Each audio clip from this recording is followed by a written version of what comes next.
गणपतिस्तोत्रम्। शुक्लाम्बरधरं विष्णुं शशिवर्णं चतुर्भुजं प्रसन्नवदनं ध्यायेत् सर्वविघ्नोपशान्तये।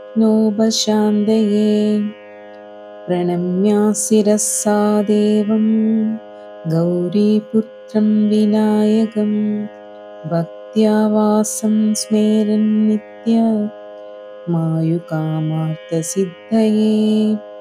प्रथमं वक्रतुण्डं च एकदन्तं द्वितीयकं तृतीयं कृष्णपिङ्गाक्षं गजवक्त्रं चतुर्थकं लम्बोदरं पञ्चमं च षष्ठं विकटमेव च सप्तमं विघ्नराजं च धूम्रवर्णं तदाष्टमं नवमं बालचन्द्रं च दशमं तु विनायकम् एकादशं गणपतिं द्वादशं तु गजाननं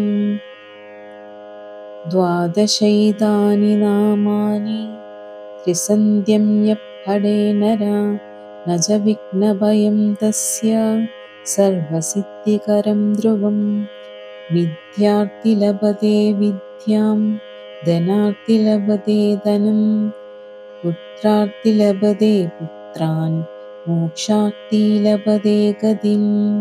फलश्रुति जपेत् गणपतिस्तोत्रं षट्भिर्मासैः फलं लभेत् संवत्सरेण सिद्धिं च लभते नात्र संशयः।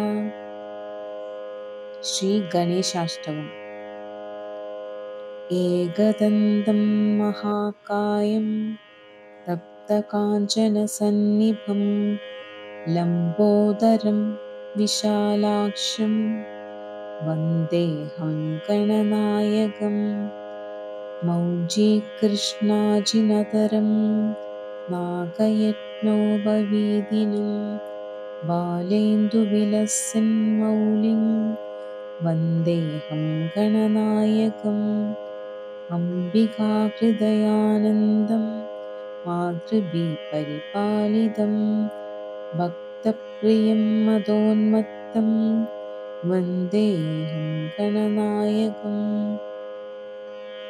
चित्ररत्नविचित्राङ्गं चित्रमालाविभूषितं चित्ररूपधरं देवं वन्देऽहं गणनायकम् गजवक्त्रं सुरश्रेष्ठं कर्णचामरभूषितं पाशाङ्कुशधरं देवं वन्देऽहं गणनायकम् मूषिकोत्तममारुह्य देवासुरमहाहवे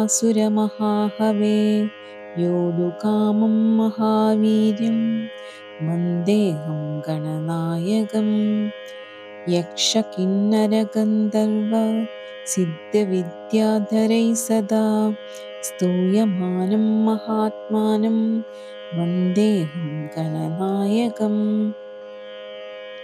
सर्वविघ्नहरं देवं सर्वविघ्नविवर्जितं सर्वसिद्धिप्रदातारं वन्देऽहं गणनायकम्। फलश्रुति गणाष्टकमिदं पुण्यं भक्तितो यः पठे नरः विमुक्तः सर्वपापेभ्यः सर्वाभीष्टं स विन्दति।